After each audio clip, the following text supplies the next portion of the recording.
बीमारी डॉक्टर का पीछे ही नहीं छूट रहा हो तो शिव महापुराण, विष्णु पुराण और स्कंद पुराण में जो पुरुषोत्तम कथाओं का वर्णन किया गया है, एक आटे का दिया, उसमें 4 बत्ती, आटे के दिए में 4 बत्ती रखें,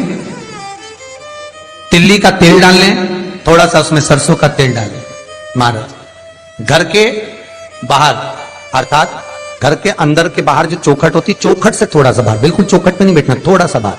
9वीं तिथि के दिन शाम के 6 से 6:30 के बीच में 21 बार जो व्यक्ति बीमार रहता है उसके सिर से नीचे की ओर श्री नरसिंह भगवान का स्मरण कर कर, जिस अधिक मास में जिस तिथि को उतारा कर रहे हो उस तिथि का नाम लेकर, उस अश्विन अधिक मास का नाम लेकर, जो व्यक्ति का उतारा कर रहे हो उसका नाम और गोत्र लेकर 21 बार जो उतार कर उस दिए को घर के ही चौखट पर रख देता है, उस व्यक्ति की बीमारी छूट जाती है महाराज, वो रोगीला नहीं रहता। शुक्ल पक्ष की 9वीं तिथि पीला चंदन घिसकर उस चंदन को एक सुंदर पीपल का कोमल पत्ता मतलब एकदम, एक तो पीपल का होता है कड़ला पत्ता, एकदम कड़क हो जाता है, और एकदम होता है कोमल पत्ता।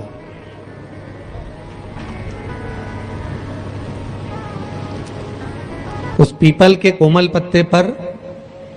पीला चंदन घिसकर, जो वह चंदन होता है, उस चंदन को घिसकर उस चंदन को उस पत्ते पर रख लें। और महाराज उस पत्ते को मध्याह्न के समय पर, जैसे जब सुबह के समय पर सारी पूजन हो जाए, अर्चना हो जाए, भगवान शिव के मंदिरों में जल समर्पित हो जाए, उसके बाद में जब बाबा एकदम आनंद में विराजे हों, तब जहां शिवलिंग रखा होता है,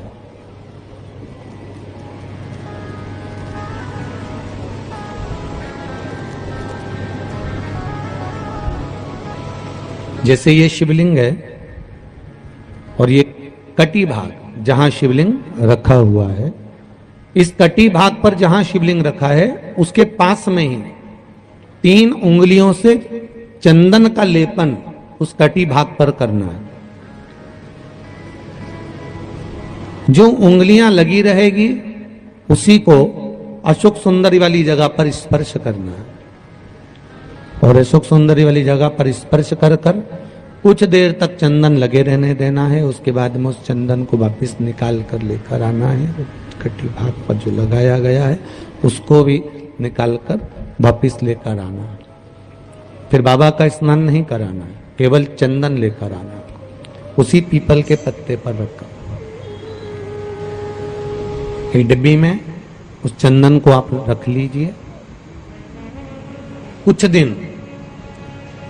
जिसकी नेत्र ज्योति कमजोर है, चश्मा लग रहा हो, श्रवण शक्ति कमजोर हो, सुनाई कम दे रहा हो, उसके कंठ से इस ठोडी तक उस चंदन का तिलक लगाना प्रारंभ कर दीजिए, और नेत्रों के नीचे थोड़ा सा वो चंदन लगाना प्रारंभ कर दीजिए। लगभग 20 से 22 दिन तक आप उसका प्रयोग करिए, और एक रुद्राक्ष का जल शिव को समर्पित कर कर उस जल का आचमन करना प्रारंभ कर लीजिए। लगभग 22 दिन लगेंगे, धीरे धीरे फिर जाकर डॉक्टर को जांच करा लेना, नेत्र की ज्योति बढ़ना प्रारंभ हो गई। पर विश्वास के साथ में, भरोसे के साथ में, क्योंकि सबसे मूल अगर कुछ है तो विश्वास मूल है। बीमारी डॉक्टर का पीछे ही नहीं छूट रहा हो तो शिव महापुराण, विष्णु पुराण और स्कंद पुराण में जो पुरुषोत्तम कथाओं का वर्णन किया गया है, एक आटे का दिया, उसमें 4 बत्ती, आटे के दिए में 4 बत्ती रखें, तिल्ली का तेल डाल लें, थोड़ा सा उसमें सरसों का तेल डालें। महाराज घर के बाहर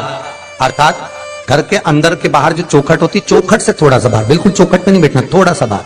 9वीं तिथि के दिन शाम के 6 से 6:30 के बीच में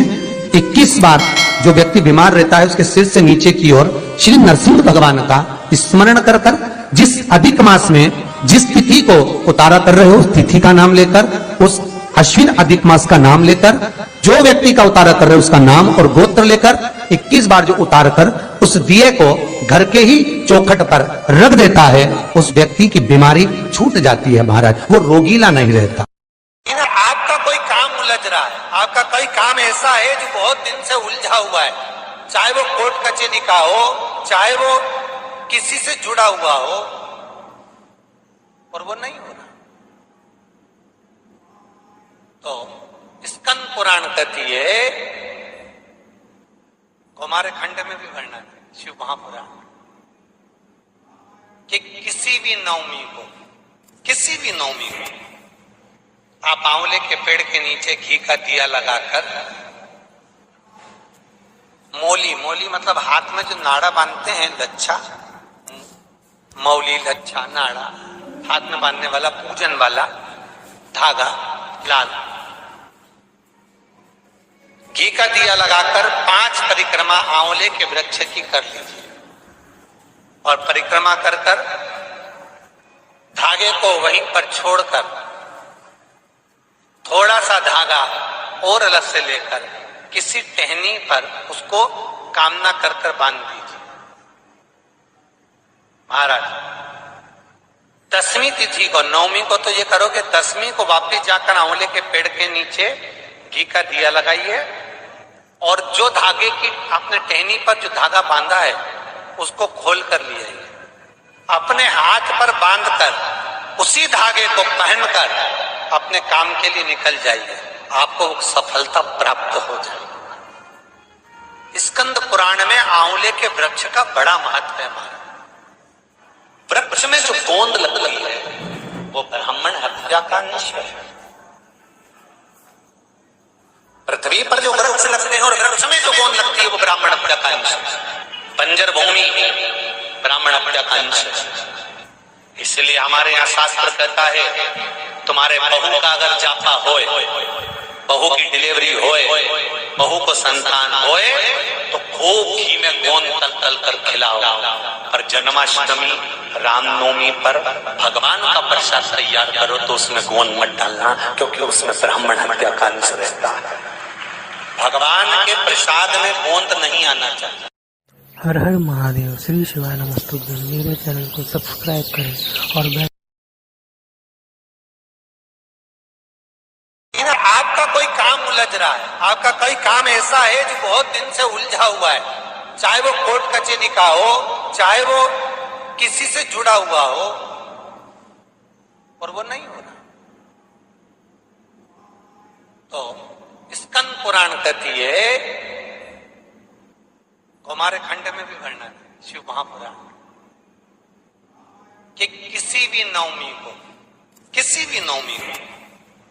आप आंवले के पेड़ के नीचे घी का दिया लगाकर मौली मतलब हाथ में जो नाड़ा बांधते हैं, लच्छा, मौली, लच्छा, नाड़ा, हाथ में बांधने वाला पूजन वाला धागा लाल, घी का दिया लगाकर 5 परिक्रमा आंवले के वृक्ष की कर लीजिए और परिक्रमा कर धागे को वहीं पर छोड़कर थोड़ा सा धागा और अलग से लेकर किसी टहनी पर उसको कामना कर बांध दीजिए। महाराज 10वीं तिथि को, 9वीं को तो ये करोगे, 10वीं को वापिस जाकर आंवले के पेड़ के नीचे घी का दिया लगाइए और जो धागे की आपने टहनी पर जो धागा बांधा है उसको खोल कर ले आइए, अपने हाथ पर बांधकर उसी धागे को पहनकर अपने काम के लिए निकल जाइए, आपको सफलता प्राप्त हो जाएगी। स्कंद पुराण में आंवले के वृक्ष का बड़ा महत्व है महाराज। वृक्ष में जो गोंद लगती है वो ब्राह्मण हत्या का निश्चय है। पृथ्वी पर जो वृक्ष लगते हैं और वृक्ष में जो गोंद लगती है वो ब्राह्मण हत्या का अंश है। बंजर भूमि ब्राह्मण हत्या का अंश है। इसलिए हमारे यहाँ शास्त्र कहता है, तुम्हारे बहू का अगर जापा होए, बहू की डिलीवरी होए, बहू को संतान होए, तो खूब घी में गोंद तल तल कर खिलाओ। पर जन्माष्टमी, रामनवमी पर भगवान का प्रसाद तैयार करो तो उसमें गोंद मत डालना, क्योंकि उसमें ब्राह्मण हत्या का अंश रहता है। भगवान के प्रसाद में गोंद नहीं आना चाहिए। हर हर महादेव, श्री शिवाय नमस्तुभ्यं। मेरे चैनल को सब्सक्राइब करें और बेल बीमारी डॉक्टर का पीछे ही नहीं छूट रहा हो तो शिव महापुराण, विष्णु पुराण और स्कंद पुराण में जो पुरुषोत्तम कथाओं का वर्णन किया गया है, एक आटे का दिया, उसमें 4 बत्ती, आटे के दिए में 4 बत्ती रखें, तिल्ली का तेल डाल लें, थोड़ा सा उसमें सरसों का तेल डालें। महाराज घर के बाहर अर्थात घर के अंदर के बाहर जो चौखट होती, चौखट से थोड़ा सा बाहर, बिल्कुल चौखट में नहीं बैठना, थोड़ा सा बाहर, नवमी तिथि के दिन शाम के 6 से 6:30 के बीच में 21 बार जो व्यक्ति बीमार रहता है उसके सिर से नीचे की ओर श्री नरसिंह भगवान का स्मरण कर कर जिस अधिक मास में जिस तिथि को उतारा कर रहे हो उस तिथि का नाम लेकर, उस अश्विन अधिक मास का नाम लेकर, जो व्यक्ति का उतारा कर रहे हो उसका नाम और गोत्र लेकर 21 बार जो उतार कर उस दिए को घर के ही चौखट पर रख देता है, उस व्यक्ति की बीमारी छूट जाती है महाराज, वो रोगीला नहीं रहता। शुक्ल पक्ष की नवमी तिथि, बैसाख महीना, पीला चंदन घिसकर उस चंदन को एक सुंदर पीपल का कोमल पत्ता, कोमल पत्ता मतलब एकदम, एक तो पीपल का होता है कड़ला पत्ता, एकदम कड़क हो जाता है, और एकदम होता है कोमल पत्ता।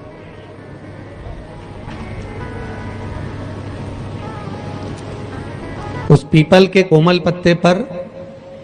पीला चंदन घिसकर, जो वह चंदन होता है, उस चंदन को घिसकर उस चंदन को उस पत्ते पर रख ले। और महाराज उस पत्ते को मध्याह्न के समय पर, जैसे जब सुबह के समय पर सारी पूजन हो जाए, अर्चना हो जाए, भगवान शिव के मंदिरों में जल समर्पित हो जाए, उसके बाद में जब बाबा एकदम आनंद में विराजे हों, तब जहां शिवलिंग रखा होता है,